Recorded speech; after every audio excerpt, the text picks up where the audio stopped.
Bienvenue à la base 404. Ici, les histoires oubliées sont confinées. Pas pour les protéger, pour vous protéger.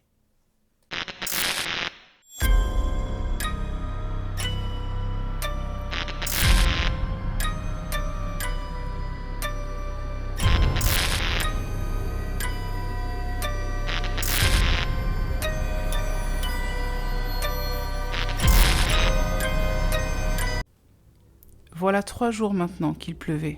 Une pluie lourde, persistante, qui collait aux vitres et noyait la ville sous une chape d'eau tiède et grise. Le genre de pluie qui changeait les bruits, qui rendait tout plus lent, plus flou. Ce fut dans ce genre de temps que Nora, 10 ans, commença à écrire dans son carnet. Elle n'écrivait pas de poésie ou pas de secret d'enfant.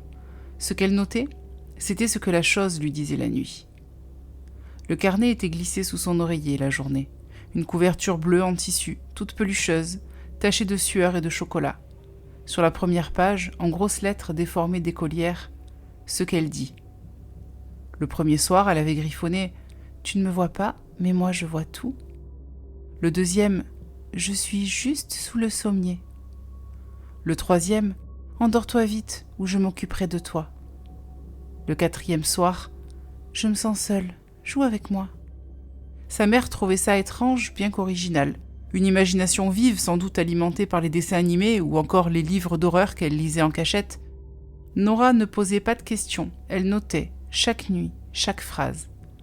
Les phrases variaient dans le ton, tantôt triste, tantôt menaçante, mais elles venaient toujours avec la pluie. Le bruit de l'eau sur le toit, les gouttes sur la gouttière, le frisson qui glisse sous la couette. La 5e nuit, la phrase fut « Je suis née dans la flaque sous ton berceau ». Nora avait relevé la tête, la gorge sèche. Elle n'avait aucun souffle, même en été. Elle commença alors à dormir les jambes repliées, bien au centre du matelas.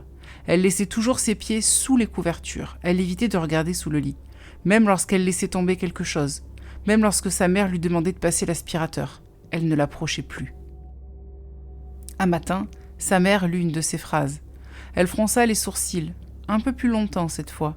« Nora, tu sais que tu peux tout me dire, hein ?» Nora hocha la tête, elle ne dit rien, parce qu'elle savait que parler d'elle la faisait venir plus fort. D'ailleurs, cette nuit-là, la phrase fut « Elle sait, tu vas devoir me rejoindre maintenant ».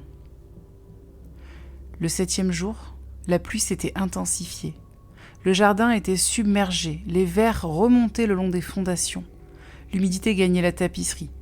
Nora n'avait pas fermé l'œil, chaque minute était une guerre contre le sommeil. Elle entendait la chose, elle ne la voyait pas, mais elle la sentait. Ça rampait doucement sous le sommier. Ça chuchotait, parfois si bas qu'elle croyait devenir folle. Ça riait aussi, un rire bref, étouffé, comme quelqu'un qui riait avec de l'eau dans la bouche. Parfois, le matelas s'enfonçait très légèrement, comme si une main s'y agrippait. Ce soir-là, elle osa poser une question, à voix basse, la bouche cachée contre le drap. « Tu viens d'où » Et la réponse, aussi nette qu'un rêve lucide. « Je viens de toi ? Nous ne sommes qu'une » Elle nota la phrase, avec une faute. Elle tremblait.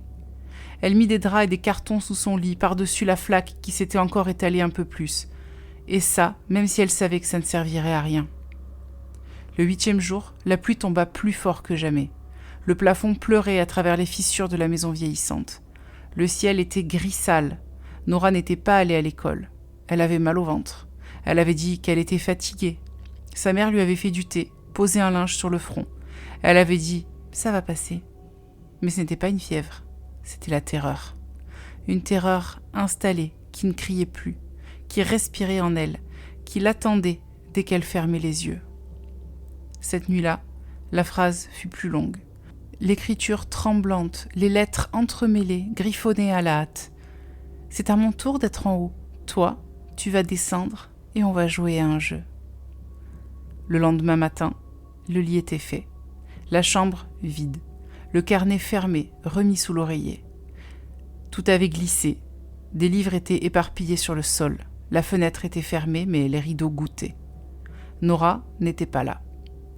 Sa mère appela la police. Ils fouillèrent la maison, le quartier, le grenier, le puits du jardin, sans rien trouver.